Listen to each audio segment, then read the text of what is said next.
je voulais parler avec vous d'un sujet qui est très très très important. Très très important.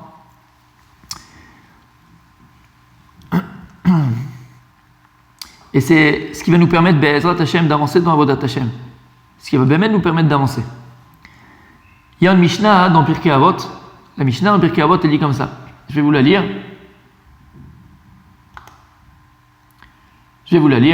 Donc, Amar Rabbi Yoshua, je vais la lire à l'oral. Amar Rabbi Yoshua, il dit Rabbi Yoshua, Aseh lecha rav, fais-toi un rav, Kne lecha chaver, achète-toi, écoute bien, achète-toi un ami, et Ve'vedan et kol adam les kavzechut, et juge tous les hommes, les kavzechut, de manière positive, de manière bonne, de le côté de la balance positive. Donc ici dans Pirkei Avot, donc c'est ramené de manière claire. Aseh lecha rav, on te dit donc fais-toi un rav, achète-toi un ami et juge tout le monde, toutes les personnes, tu dois les juger avec un bon œil. Magnifique. Pourquoi je parle de ça et pourquoi c'est important? Parce que j'ai fait un petit message dans le groupe de la synagogue et où je disais que précisément dans le groupe de la synagogue, c'était important que pas tout le monde mette tout et n'importe quoi, tout ce qu'il entend. Par exemple, on parle du jeûne aujourd'hui. Voilà. Alors, tu as parlé de ça, Rabbi Maurice, et donc je rebondis sur ça. Kol hakavod, j'allais en parler, tu vois. Je sais qu'on est connecté, Rabbi Maurice. Je ne sais pas pourquoi et comment, mais je dois savoir pourquoi. Il faut que je trouve pourquoi. Depuis que je t'ai vu. Je ne sais pas de ça, je ne sais pas d'où ça vient. En tout cas, oui, donc il y a un jeûne. Alors, le jeûne, il a été décidé par la Rabbanut Rashit l'Israël, par le grand rabbinat d'Israël, qui sont d'abord le Rav Lo et le Rav Yitzhak Yosef. Je l'ai envoyé hier sur le groupe, c'est signé par eux et par d'autres rabbanim qui font partie aussi de la Moatza, qui font partie aussi de Chachmei Israël. Mais il n'y a pas que le Rav Kanievski, qui personnellement, en tout cas, je pense que c'est le cas pour beaucoup de personnes, le considère comme le Gdol Hador, comme le grand de la génération. Et quand on parle de grand de la génération, ici il n'y a plus de Sfarad, Ashkenaz, polonais, portugais, zimbabwe, honolulien. Ça n'existe pas ça. D'accord? Gdol Israël. C'est aujourd'hui le maître de la génération. Attention, je précise. Dans la halacha, le Rav Kanievski c'est un Ashkenaz. Dans la halacha, je parle pur, c'est un Ashkenaz. Donc c'est certain qu'au niveau halachique, moi qui suis Sfarad, je ne vais pas me tenir assez psakim à lui par rapport à tout ce que je dois faire tous les jours. D'accord? La tefila du matin, ainsi de suite. Non, je suis Sfarad. Donc je vais selon le poskim Sfarad. Mais lorsque on vit un moment qui est très difficile, un moment qui est même unique dans peut-être l'histoire du XXIe siècle et dans les 100 dernières années, lorsqu'on vit une situation qui est proche du chaos, on a besoin donc de nos bergers. Notre berger, c'est le Rav Kanievski, c'est nos Gdolim, entre autres. Et lorsque maintenant ils vont décider de prendre sur le Ham Israël, qu'on doit prendre sur nous, pour sauver le Ham Israël, pour nous sortir de cette panade dans laquelle on se trouve, pour être gentil et pour minimiser ce qui se passe, on doit les écouter. Je vous ai raconté des anecdotes.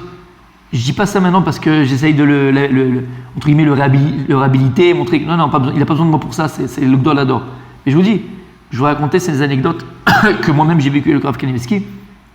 Personnellement, on ne m'a pas raconté, c'est moi, avec mon ami, un de mes meilleurs amis, dont sa femme était enceinte, au 5e mois, le placenta il est sorti du ventre, avec le bébé à moitié dehors pratiquement. Il m'a appelé, j'étais à Yeshivat Mir, il m'a appelé en pleurs, il m'a dit je ne sais pas quoi faire, on est à l'hôpital, les médecins veulent l'avorter. Il m'a dit demande aux rabbanim là-bas, tu as des rabbanim à Mir, va leur demander ce que je dois faire. Je suis parti voir le Rav Yitzhak Ezrachi, Shlita, je lui ai demandé quoi faire, il m'a dit je ne peux pas prendre une décision. Il a appelé. Et il m'a dit, t'as une voiture? Je lui ai dit oui. Il m'a dit, regarde, je viens d'appeler le petit-fils de Rav Kanievski, tu pars tout de suite à Bnei Brak et il va te recevoir.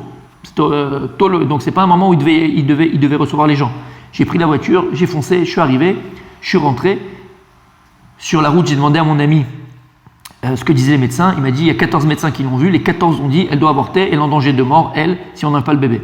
J'arrive devant le Rav Kanievski, je lui dis exactement ce qui s'est passé, que le placenta est sorti à moitié, 5e mois de grossesse. Tous les médecins sont unanimes, il faut avorter aussi quand la maman est en danger de mort. Le Rav me regarde et il me dit l'olemaer, ne pas se presser. Moi, je sors de là-bas, j'ai rien compris du tout. C'est qu'on va pas se presser. On le fait dans 2 heures, on le fait tout de suite, on le fait demain, j'ai rien compris. Son petit-fils m'arrive, il dit alors t'as eu la réponse? Je lui dis oui, mais j'ai rien compris. Il me dit tu t'en vas et t'as rien compris? Tu es brel ou quoi? Il m'a pas dit brel, il a quand même pas osé, mais c'était ça dans ses yeux. T'es un brel. Et je reconnais que j'étais un peu brel. Mais quand j'étais le Rav Kanievski, je tremblais un petit peu, les amis, parce qu'il faut voir la force qu'il a. Il m'a fait revenir. Et le Rav Kanievski, donc il étudie la Torah, et entre guillemets, alors le petit-fils dit papy, regarde, il a pas compris ce que tu lui as dit. Il m'a regardé avec une tête, il allait me bouffer comme ça, je flippais mes dents grincées quand il se collait. Et il m'a regardé, il m'a dit Amarti Lokvar, il a dit je lui ai déjà dit, l'olé à pile, ne pas avorter. Pas avorter, j'avais la réponse. Je suis sorti, j'ai appelé mon ami, je lui ai dit écoute, il a dit de ne pas avorter. Donc il a dit, mon ami au médecin, de ne pas avorter, ils l'ont pris pour un fou, ils l'ont dit elle va mourir ta femme, t'es un assassin, ils l'ont fait signer une décharge. Je vous passe toutes les histoires ils l'ont alité pendant 3 mois. Elle a accouché d'un petit garçon. Il a fait la bar mitzvah cette année en janvier. Baruch Hashem, il est en bonne santé, alors que tous les médecins ont dit qu'il faut avorter. Tous les médecins avaient dit qu'il faut avorter. Ça, c'est la force de Rav Kanievski, c'est la force de la Torah. C'est la force de la Torah. Donc pourquoi je vous dis ça? Pas pour vous montrer pour montrer peut-être qui il est, parce que pour ceux qui ne savent pas, mais c'est le Moshe Rabbeinu de notre génération. C'est le Moshe Rabbeinu de notre génération, que ce soit clair, net. Donc, lui, il a décidé, et je reviendrai à ta question, Rabbi Maurice, pourquoi et comment, mais juste déjà pour comprendre ça.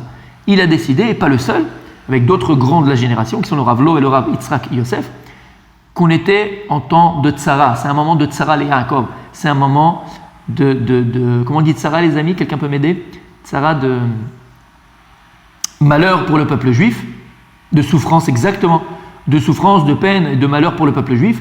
Et il y a une Gemara. La Gemara dans Masechet Ta'anit, elle ramène que les Chachamim, les Tanaïm de l'époque, lorsque l'âme Israël connaissait un malheur, par exemple il ne pleuvait pas, donc c'était la famine, les gens mouraient, alors les Chachamim avaient la force de pouvoir prendre des décisions, et donc entre autres, à part le fait qu'on priait, à part le fait qu'on se rassemblait pour prier tous ensemble pour avoir le miséricorde d'Hachem, on jeûnait, Masechet Ta'anit. On jeûnait. Pourquoi le jeûne c'est important? Et pourquoi le jeûne il a une capacité de pouvoir enlever un mauvais décret? Pourquoi? Alors ça sera aussi en rapport avec ce qu'on verra Be'ezrat Hashem jeudi soir dans le Rav Dessler qui est bémet extraordinaire. Mais tout le principe c'est que l'homme faute parce qu'il oublie. L'homme faute parce qu'il est chomer, parce qu'il est matière. Qu'est-ce qui nous fait fauter? C'est la matière qui est en nous, c'est l'Yetzerara. L'Yetzerara, il utilise le corps pour fauter. Donc l'homme se croit fort lorsqu'il, entre guillemets, est fort, est en bonne santé, il est là, il est dans la asiya, il est dans l'action, il fait du business, il fait de l'argent, il est à droite, il est à gauche, il voyage, il prend les avions, il prend les croisières, il fait les machins, il est dans la asiya. Donc, lorsque l'homme, il est matière, la matière, ça parle du corps, lorsqu'il est en forme, lorsqu'il est là, l'homme il a l'impression que c'est le Dieu. Des fois il peut se prendre pour Dieu. Alors, il y a une solution de faire un peu taire la matière, de rabaisser la matière, c'est le jeûne. Lorsqu'on jeûne, on est plus faible, on est fatigué. Et lorsqu'on est plus faible, lorsqu'on est fatigué, lorsqu'on, entre guillemets, on éteint, on rabaisse un petit peu la matière, ça laisse plus de place à la neshama qu'on parlait tout à l'heure, à l'âme. Et lorsque l'âme, elle prend le dessus sur la matière, c'est pas qu'il faut annuler entièrement la matière, parce qu'on est fait d'un corps, on est Adam, Aleph Dam, attention. Mais il faut donner une prépondérance à la neshama, prépondérance à notre âme. Et lorsqu'on donne cette prépondérance à l'âme, alors là, notre vie, elle est éclairée, la vie, elle est claire. On est dans l'essentiel, on est dans le vrai, on utilise le corps à bon escient, pas pour faire des avérotes, pas pour chercher la luxure, pas pour chercher le plaisir, pas pour penser que Kochibot Semini, c'est ma force qui fait que je réussisse. Non, on laisse l'âme parler. L'âme prend le devant, l'âme prendre le volant. Donc c'est tout le principe d'un jeûne. Le jeûne, c'est ça le principe, les amis. Faire taire le corps pour laisser plus de place à la neshama, donc revenir à des choses vraies. Et donc, en 2 mots, vous l'avez compris, faire teshuva.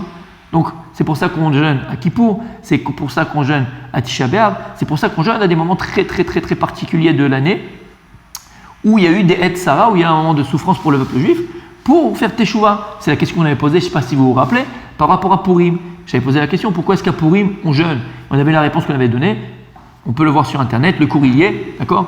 Parce que normalement un jeûne, c'est pour souffrir, pour faire teshuva, pour revenir. Alors qu'à Purim, on n'avait pas besoin de le faire. On avait parlé de ça, celui qui veut voir, c'est sur internet, le cours y est. Donc, les amis, on a compris ce principe du jeûne. Maintenant, ce que je voulais donc hier appuyer, c'est que sur le groupe de la synagogue, au Elion Nathan, il y a beaucoup de personnes qui ont envoyé des avis différents. Ils ont envoyé l'avis d'un Rav Ashkenaz, ils ont envoyé l'avis du Rav Ara. Kulanu Geonim, Baruch Hashem, Behemet, ce sont des tzadikim, ce sont des Geonim, ils ont le Da'at Torah et ils ont le droit de dire ce qu'ils disent. Bevadaï. Le Rav Mazouz, qui est un Gaon Olam, Gaon c'est petit, c'est un Gaon Olam, il connaît la Torah dans tous les sens, le Rav Mazouz. Dans tous les sens, on est tout petit à côté de lui. Mais, attention, il y a un klal, les amis. Et le klal, c'est la Mishnah dans Pirkei Avot. La Mishnah dans Pirkei Avot, elle te dit Ta'aseh lecha rav. Fais-toi un rav. On ne peut pas prendre la Torah comme si tu allais au restaurant et tu prenais un menu. Alors pour Tarat HaMishpacha, je prends celui-là. Pour Shabbat, je prends ce rav-là. Pour ceci, je prends ce... La Torah, on ne peut pas la couper en saucisson. Tu ne peux pas couper la Torah en saucisson. Aseh lecha rav, il faut que tu aies dans ta vie un seul rav. Attention, et là je précise, c'est pour ça que je voulais faire ce cours-là. Lorsqu'on te dit Aseh lecha rav, d'abord ton rav, ce n'est pas un gourou. Gourou. Ton rav, ce n'est pas un gourou. Dans le sens où tu n'es pas dans une secte. Donc, quand on te dit ici Aseh lecha rav, tous les commentateurs sont d'accord de dire Aseh lecha rav, c'est pour la halakha. Pour la halakha, fais-toi un seul rav. Parce qu'il y a plein d'avis, plein d'avis différents. On le voit par rapport à ce jeune-là, on le voit. Alors, surtout que ce jeune-là, les amis, je ne l'ai pas dit, mais c'est un jeune qui est Chatziyom. Ce n'est pas un jeune entier. Donc, l'un de Philan ne dit pas Anénou, on ne sort pas le Sefer Torah. C'est un jeune qui est jusqu'à Chatzot, jusqu'à 11h45. Donc, ce n'est pas un jeune toute la journée. Pourquoi ils ont fait ça? Puisque c'est une période de magefa, donc d'épidémie. On ne peut pas jeûner toute la journée. Le corps, il faut qu'il soit bari, il faut qu'on soit en bonne santé. Parce que sinon, le virus, il peut peut-être des shalom prendre place dans la personne. Donc, c'est demi-journée. À 11h45, fais-toi un petit déjeuner de ouf, prends les camemberts, prends, je sais pas, des œufs brouillés, fais-toi du chicken, je sais pas quoi. Fais ce que tu veux, vas-y, déchire l'histoire. 11h45, Habibi. Je l'ai dit hier dans le mot, combien de fois? Combien de fois ça t'est arrivé de ne pas manger jusqu'à midi, jusqu'à 1h, parce que tu travaillais. Arrête de faire ton tmanique. Ok? Et après, tu ne bois pas 2 litres, tu bois 4 litres d'eau en même temps. Ça va, c'est bon. Non, pourquoi? Il faut que tu t'associes à la peine d'Israël. Il faut que tu t'associes à la peine d'Israël, l'Oram Israël. On a besoin de tous les soldats aujourd'hui. On a besoin de chacun d'entre nous qui prennent tous conscience dans la situation dans laquelle on se trouve. Mais j'entends des choses, on entend tous des choses qui bémettent, qui déchirent le cœur, ce qui se passe en France. J'ai entendu le Rav Korchia, le grand rabbin de France, qui disait que pour enterrer les morts, ils étaient juste 10, il les mettait dans le truc en 2 minutes et ils partaient. Et il a dit que si Dieu veut, quand tout va s'arrêter, Be'ezrat Hashem, ils feront des cérémonies alors comme il faut pour des gens qui sont partis, et des grandes personnes, des grandes personnes qui sont parties de ce monde-là. Ils les enterrent comme ça, tac boum. Depuis la Shoah, je crois qu'on n'a pas vu un truc pareil. Donc on vit quelque chose de grave, il faut s'associer au klal. Attention, la grande Antanit, elle dit, tout celui qui ne s'associe pas au tsahar du klal, tout celui qui ne s'associe pas à la souffrance de la communauté, je parle de la communauté d'Israël dans son ensemble, de la communauté, il ne verra pas la réfoua de la communauté. Il ne verra pas la Yeshua, il ne verra pas la délivrance de la communauté d'Israël. Il ne verra pas. Si toi tu ne t'associes pas à Israël, alors tu ne verras pas la délivrance avec eux. C'est une Gemara dans ma Masechet Ta'anit. Donc il faut s'associer. Il faut s'associer à la souffrance d'Israël. Je l'ai précisé. Quelqu'un il a mal à la tête, tu as mal au nez, tu as mal à un truc, tu as un petit bobo au doigt, ne jeûne pas. C'est dangereux, ne jeûne pas, bien sûr. Mais si ça va, tout va bien, tu es en forme, tu vas bien, tu as truc, tu ne peux pas jeûner, c'est compliqué, c'est difficile. Non, fais-le. Maintenant, attention, je suis d'accord. Aseh lecha rav. C'est quoi? Parce qu'il y a écrit dans Pirkei Avot, Aseh lecha rav, il faut que tu te fasses un rav dans la halakha. Tu ne veux pas prendre, tu sais quoi, on fait la Torah, notre menu. Ce rave-là, il est cool dans Tarat HaMishpacha, alors je vais le prendre chez lui. Il est plus cool dans Pureté familiale, je le prends celui-là. Alors celui-là, il est plus cool dans Shabbat, je vais aller chez lui. Puis celui-là, il est plus cool. C'est un Rambam. Le Rambam, il dit on n'a pas le droit d'aller chercher un rave selon les coulottes. Tu ne veux pas prendre un rave selon la permission qu'il va donner. Alors lui, je le prends dans ça parce qu'il est plus permissif. Lui, je prends dans ça parce qu'il est plus permissif. Non. Aseh lecha rav. Il faut avoir un seul rave dans la halakha. Pourquoi? Halakha, c'est quoi? C'est alicha. Les avdil. Quand tu vas comment on appelle ça, dans les salles de sport, tu as un coach. Parce que chacun, il a sa façon de voir, sa façon de faire, son derrière. C'est alicha. Tu ne veux pas aller marcher à droite, à gauche, en arrière, devant, sauter. Alicha. Une alicha, il faut que tu ailles. Allez, vas-y, marche. Et tu peux pas avoir plusieurs qui disent non, va à droite, non, tu vas à gauche. À la fin, tu fais du sur place. À la fin, tu ne sais même plus comment faire. À la fin, tu ne sais même plus où aller. À la fin, tu ne sais même plus décider. Aseh lecha rav. Et je vous ai dit, moi pendant des années, tant que j'étais à Sarcelles, pendant 18 ans, 20 ans, même plus, jusqu'à que j'aille au Kollel, mon Rav c'était Rav Israël de Sarcelles. Ce qu'il me disait, je le faisais. Et je donne une petite anecdote, rien que pour comprendre, parce qu'on va comprendre, ça veut dire Aselech Harav, ça veut dire Tzadik. C'est quoi? À ces points, on te dit Aselech Harav, Bekne Lech Chaver. Dans le Rav, on te dit fais-toi un Rav. Alors que dans l'ami, qu'est-ce qu'on dit? Kne, achète. Pourquoi dans le Rav, on dit Asiya? Ils disent les commentateurs, entre le Baal Asulam, pourquoi on dit Asiya? Fait. C'est quoi fait? Naase venishma. Parce que lorsqu'on a pris la Torah, on a accepté la Torah, on a dit à Kadosh Baruch Hu, Naase venishma. On fait et après on comprendra. Ça veut dire quoi? D'abord tu fais sans comprendre. C'est-à-dire que si tu te fais un Rav, ce qu'il te dit, tu le fais. Tu le fais. Ah mais je comprends pas, je fais après, je suis machin. À partir du moment où tu as décidé de prendre cette personne-là comme ton Rav, c'est que tu as confiance en lui, c'est que tu penses que c'est un érudit, c'est que c'est quelqu'un de vrai, quelqu'un qui veut ton bien. Ah c'est les Harav. Et pour cette anecdote-là, moi je l'ai vécu plusieurs fois d'ailleurs, mais quand j'étais à Sarcelles, j'avais peut-être, je crois 14-15 ans, 15 ans peut-être, ouais 15 ans. C'était Yom HaAtzmaut. Et vous savez que donc, dans la halakha, il y a plusieurs aussi avis, fais-toi un Rav. Et Yom HaAtzmaut, il y en a qui pensent qu'il faut faire le Hallel, il y en a qui pensent qu'il ne faut pas faire le Hallel, il y en a qui pensent qu'il faut faire. Donc non seulement il ne faut pas le Hallel, mais on fait aussi Tachanoun, on fait les supplications comme un jour normal. Il y a plusieurs avis. Et c'était Yom HaAtzmaut, et moi je voulais faire le Hallel, je voulais faire. Mais je ne savais pas la halakha, mais je ne savais pas, il fallait, parce que j'entendais à droite à gauche à Sarcelles, on entendait un peu à droite à gauche, chacun disait tout ce qu'il voulait. Donc moi, c'était mon Rav c'était Rav Israël de Sarcelles. Donc je l'ai appelé. Et je lui dis, Rav, voilà, est-ce que à Yom HaAtzmaut, on doit faire le Hallel et tout ça, machin? Il me dit, non, mon fils. C'est la réponse qu'il m'avait donnée. Non, mon fils. Il me dit, on fait Tachanoun, on fait les supplications. Alors quand il m'a dit ça, j'avais les dents qui grincent, parce que moi je voulais faire, moi j'avais le drapeau d'Israël dans ma chambre, je vous montrerai une photo, dans ma chambre à Sarcelles, j'avais le plus grand drapeau d'Israël de toute la France. Je l'avais commandé dans un magasin à Jérusalem qui fait les drapeaux, il faisait tout le mur de ma chambre. Donc pour vous dire, et lui il me dit ça, on fait pas Hallel, bon on fait pas Hallel, ok, mais tu me dis fais Tachanoun, je pouvais pas. Je lui dis Rav, pourquoi? C'est un jour de joie, on est trucs, c'est Yom HaAtzmaut. Il me dit écoute mon fils, Baruch Hashem, c'est vrai qu'on est retourné sur notre terre et c'est un vrai miracle. Mais il dit malheureusement, on n'a pas encore la Géoula, on n'a pas encore la délivrance, et aujourd'hui il faut que tu continues à faire Tachanoun. Et il m'a raccroché. Non, toi tu es devant ça. Oui, c'est mon Rav. Maintenant, moi je vous dis, j'étais un fou dingue de ça. Qu'est-ce que j'ai fait? Je me rappelle, j'avais dit à ma mère, je dis maman, je ne sais pas quoi faire. Le Rav il m'a dit ça et je ne comprends pas pourquoi, j'étais un peu, pas énervé, mais. Et ma mère elle m'a répondu une chose extraordinaire, Bémet. Elle m'a dit Gabriel, quand tu as un problème, qui c'est que tu appelles? Tu dis Rav Israël. Alors tu dois l'écouter. Et c'est ce que j'ai fait. Et ça allait à l'encontre de ce que je pouvais penser, ce que je pouvais même vivre au fond de moi. Mais je l'ai écouté. Pourquoi? Assez lecha harav, nase benishma. Je comprends pas. Parce que tu te protèges. Écoutez bien ce que je vous dis, tu te protèges. On ne peut pas avancer avec plusieurs bergers, c'est pas possible. IF-char, je parle dans la halakha, attention, je précise. On ne peut pas avancer dans la halakha avec plusieurs bergers. Chaque berger il a la façon de diriger son troupeau. Par contre, attention, l'imbécile, et ça je pèse mes mots, l'imbécile, c'est quelqu'un qui va après au niveau de la connaissance, du savoir, de l'apprentissage, il va s'enfermer uniquement dans une seule idée. Le type, il va simplement étudier la Chassidut Chabad. Mechila du terme, mais Mechila, mais t'es un idiot. Tu vas simplement étudier la Chassidut Breslev. Tu vas simplement étudier tous les écrits de Baba Saleh. Tu vas faire que du Rav Dessler, ou tu vas faire que du Maharal de Prague. Tu vas faire que... T'es un imbécile. Regarde la Torah comme elle est immense. Regarde toutes ces chachamim que l'on a dans la compréhension de la Torah, dans le savoir de la Torah. Là, tu dois écouter de tout le monde, tu dois prendre de tout le monde parce que c'est la richesse de la Torah. Ça, oui, tu dois prendre de plusieurs. Même si tu dois avoir ton Rav à qui tu poses des questions, des conseils, des questions de vie, de machin. C'est bien, mais écoute aussi des autres. Ça va t'enrichir. Donc tout ce qu'on dit à Sel et Harav, les amis, c'est dans la halakha. Parce que si tu as plusieurs, ça s'appelle une déchirure, tu ne peux plus avoir une halakha claire. Tu vas pas avoir une halakha claire, nette et précise.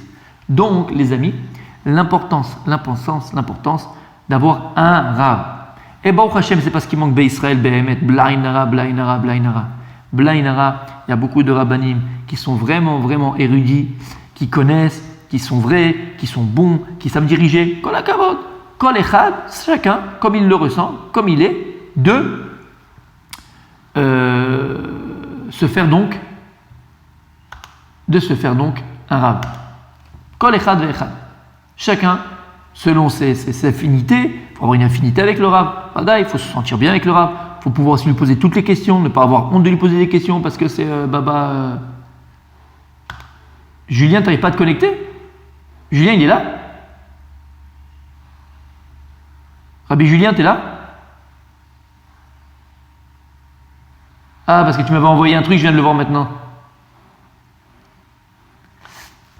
Alors, il y a mon ami Shimon qui me dit j'ai pas de cravate aujourd'hui. Tout à fait, tout à fait. J'ai pas mis la cravate aujourd'hui pour la simple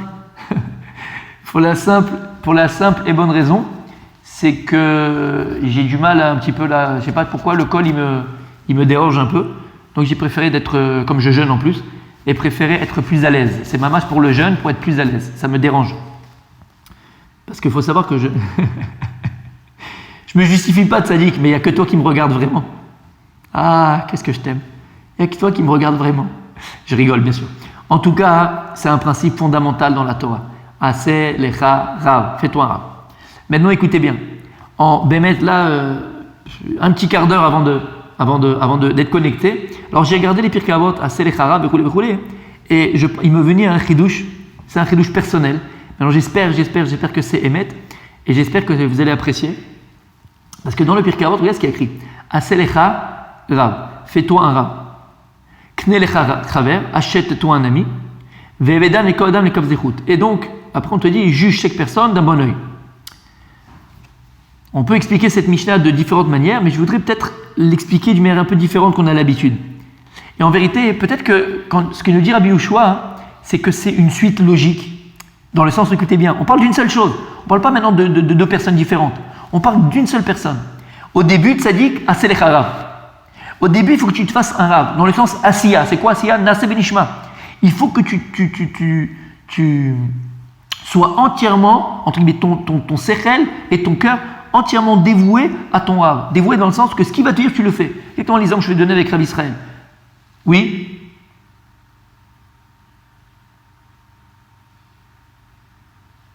J'ai pas reçu. Alors vas-y, dis-lui qu'il me renvoie.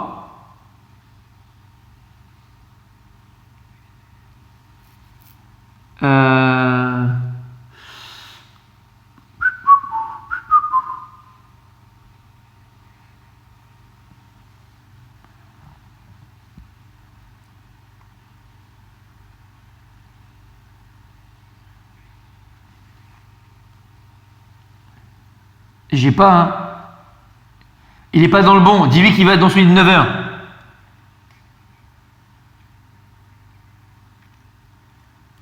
Ou bien il n'y a pas un code. Rabbi Michael, il n'y a pas un code.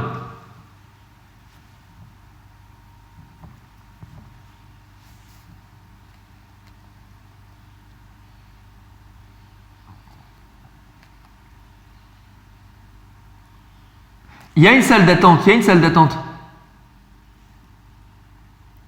Non, il y a une salle d'attente. Ah voilà, c'est bon, je l'ai, admettre. Je l'ai, Rabbi Roni. Baruch Haba, Rabbi Roni.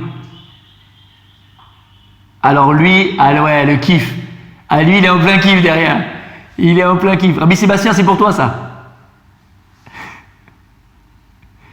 Ah ouais. Cocotier.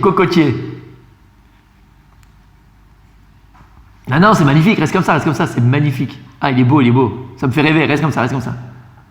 Alors, Rabbi Sébastien, il est parti en... T'as dit En tout cas, les amis, donc peut-être qu'ici, on peut donner une explication nouvelle. C'est quoi ici? C'est une suite logique. On dit d'abord, au départ, Aseh lecha rav. Au début, tu dois te faire un rav. Aseh lecha rav, c'est Asiya, comme on a dit. Il faut que tu te fasses. T'es dans l'Asiya, Naaseh benishma. C'est-à-dire que tu prends sur toi le rav. Que ce qui te dit, ça te convienne ou ça ne te convienne pas. À partir du moment où tu as pris cette personne comme ton rav, tu dois le suivre. Il te dit c'est kasher, c'est pas kasher, ça il faut le faire, ça il faut pas le faire, ça il faut le comme ça il faut comme ci. Tu dois le suivre. Aseh lecha rav. Mais attention. Il te dit Rabbi Yehoshua, Aseh lecha rav ou kne lecha chaver. Il ne faut pas maintenant que tu restes simplement avec ton rav au niveau de Asiya. Qu'est-ce qu'on a dit? Naaseh benishma. Dans la Torah, il n'y a pas que Asiya, c'est-à-dire que je fais, après je comprendrai. Il y a aussi comprendre. Donc au départ, c'est sûr, là-bas, c'est quoi? Asiya, Naaseh benishma. Mais il y a le nishma, il y a la compréhension. Alors pour comprendre les choses, il faut que je me lie à elle. Et pour me lire à elles, il faut que je leur donne, il faut que je les aime. Pour aimer quelque chose, il faut créer ce lien. Pour créer ce lien, il faut que je donne. Comme on a dit que l'amour, c'est le résultat du don. C'est-à-dire que Naaseh Benishma. Donc je prends la Torah telle qu'elle est. Dieu il me dit de faire comme ça, je fais comme ça. Je fais. Ok, je comprends pas. Mais il y a le nishma, il y a aussi la compréhension. Le nishma, c'est pourquoi je fais 7 tours, comme on avait dit. Pourquoi est-ce qu'il y a la chala? Est-ce qu'il y a la frachatchalat? Pourquoi? Le pourquoi? Il faut que je sois mitraber. Pour que j'arrive à vivre les choses pleinement, il faut que je sois lié à elles. Et pour être lié aux choses, il faut que je les sache. Comme il y a écrit au sujet de Adam Arishon, Ve'adam yada et Rava. Il écrit que Adam, le premier homme, lorsqu'il s'est accouplé avec Rava, il écrit et Adam, il a su Rava. Quand on te dit Ve'adam yada, c'est quoi la da'at? La da'at, c'est le chibour, c'est l'union, c'est le lien. À partir du moment où je sais une chose, c'est que je suis lié à elle. Ça veut dire quoi? Je suis lié à elle, c'est-à-dire que je sais et je comprends sa définition, et je comprends à quoi elle sert, je comprends son utilisation, je comprends pourquoi elle est là. Donc en vérité, je vais vivre en fonction de ce qu'elle est véritablement, en fonction de ce que je suis véritablement. Faire le lien, c'est quoi la da'at? Le da'at, le savoir, c'est faire le véritable lien entre ce que je suis et ce que je vis, entre ce que je suis et ce qu'il y a autour de moi. Ça, c'est le da'at. Donc quand on dit Naaseh Benishma, Nishma, c'est comprendre la Torah, savoir la Torah. Sans le da'at, sans comprendre, sans savoir, je ne peux pas me lier aux choses. À la fin, malheureusement, je peux laisser tomber. Pourquoi? Parce que si je ne suis pas lié à elle, il suffit d'un petit vent, il suffit d'une petite chose extérieure, un petit gorem extérieur, qui vienne et qui m'en détache. Parce qu'en vérité, je n'étais jamais lié. Un petit vent et c'est fini. Donc en vérité, l'importance, d'abord c'est Naaseh, c'est la Asiya, Aseh Lecharav, comme j'ai expliqué. Mais ça ne suffit pas. Ensuite, avec le Rav, il faut que tu arrives à faire un chibour. Il faut que tu arrives à te lier au Rav. Ou Knei Lecha Chaver, on parle encore du Rav. Maintenant que tu as fait de ton Rav Asiya, et que tu es complètement dans cet état d'esprit d'écouter bidiouk ce qu'il te dit, ça ne suffit pas. Ça ne suffit pas. Parce que maintenant, il faut que tu comprennes pourquoi ils te le disent. Maintenant, il faut que tu comprennes pourquoi c'est bien pour toi. Maintenant, il faut que tu comprennes la halachot, il faut que tu comprennes les mitzvot. Pour ça, il faut que tu crées une nouvelle relation avec ton Rav. Knei Lecha Chaver. Il faut qu'il ait maintenant cette aptitude à être aussi pour toi un chaver, un ami. Mais pas dans le sens salut mon pote, allez une petite tape dans les fesses et puis on fait un camping ensemble. Non, ça c'est un manque de respect. Et après, si tu n'as plus le respect, c'est la distance. La distance, c'est ce qui fait que tu vas pouvoir prendre de lui. Sinon, c'est l'habitude. On avait très bien dit ça. Dans le sens chaver, le sens chibour. C'est quoi chibour? C'est quelque chose de beaucoup plus profond et on va dire de beaucoup plus, comment on appelle ça, intime. Il faut que maintenant tu crées une relation intime avec le Rav. La chante travers, tu vas faire des choses avec lui, tu vas vivre avec lui, tu vas faire un match de foot avec lui, entre guillemets, tu vas faire des choses avec lui. C'est-à-dire que tu le vois dans la vie de tous les jours. Pas simplement que quelqu'un a un ordinateur Pentium 18, tu lui demandes une question et il te répond comme Google. Non, c'est pas Google. Rav Google, c'est plus Rav Google ton Rav. Ça devient un chaver. C'est que tu lui parles, que tu échanges. Il y a un chibour entre vous. Knei Lecha Chaver. C'est pour ça que là on te dit Asiya, Naaseh Benishma. Knei Lecha Chaver, il faut que tu achètes ton Rav. Il faut que tu achètes ton Rav. En malasot. Il faut que tu l'achètes. Tu es bien prêt à acheter, je sais pas, la nouvelle, comment on appelle ça, la nouvel écran, la Toshiba 32 inch, d'accord? Ça, tu mets l'argent dedans. En malasot. C'est-à-dire que des fois, pour étudier la Torah, il faut mettre l'argent. Zoom, ça coûte l'argent, on a payé, on met l'argent. En malasot, c'est pour la Torah, c'est pour que tu as un chibour, pour que tu te lies à lui. Knei Lecha Chaver. Si ça coûte de l'argent, ça coûte de l'argent. En malasot, il faut que tu t'achètes un Rav. Et c'est quoi achète-toi un Rav? Fait que tu crées le chibour. C'est ça la nekuda. Crée-toi le chibour avec le Rav. Crée-toi le chibour. Sois mechoubar elav. Sois attaché à lui, sois lié à lui. Pour comprendre et te lier ensuite au halachot et au mitzvot. Donc en fait, on parle du Rav. Et alors on te dit ve'evedan et kol adam lekav zechut. Grâce à cela, si tu te fais un Rav, et si ensuite tu vas être avec ton Rav comme chaver, en chibour, ça va être vraiment ton ami. Vous allez manger ensemble, vous allez partager des bons moments ensemble. C'est un chaver le Rav, c'est plus un gourou, entre guillemets, ou là-haut, il est là au grave Google. C'est un chaver. À ce moment-là, tu sais quoi ça va t'amener aussi? La chose qui est la plus importante dans la Torah, c'est quoi? Ça va te permettre d'être dan et kol adam lekav zechut. Ça va te permettre après de juger tous les gens, toutes les personnes que tu vas côtoyer, tes autres amis, les kav zechut, avec un bon œil. Tu sais pourquoi? Parce que tant que le Rav c'est Asiya, tant que le Rav pour toi c'est Rav Google, il est là-haut, et puis voilà, Kodesh Kodashim, tu penses même être c'est Kodesh Kodashim. Mais lorsque tu vas créer ce chibour avec lui, tu vas créer ce lien véritable avec lui. Donc tu vas vivre avec lui, tu vas le voir. Et tu vas voir qu'en vérité, c'est un homme. C'est un homme. Hein? Lui aussi, il va avec sa femme, lui aussi, il a des plaisirs. Attends, plaisir, c'est bizarre. Ça va de l'histoire, je dis ça parce que dans Brachot, l'histoire qu'on avait vue, avec le Talmid, Abaye qui s'était caché en dessous le lit, quand son Rav, il était avec sa femme dans le lit nuptial, et il lui a dit, mais qu'est-ce que tu fais là, Halouf, toi, sors d'ici. Il dit, c'est la Torah, mais ça, je dois apprendre. Tu te rends compte que. Il a dit, Rabbi, quand je t'ai entendu parler avec ta femme, on aurait dit un lion qui n'a jamais mangé. Ben, c'est normal, il était dans le lit nuptial, il essayait d'être gentil avec sa femme, de la mettre en appétit, et c'est normal, ça fait partie de la vie. Mais nous, très souvent, le Rav, c'est comme un tableau, il est là, il est accroché au mur, et puis c'est pas ce qu'il fait, il est là, c'est un malard, c'est un ange. Non, on est fait d'accord.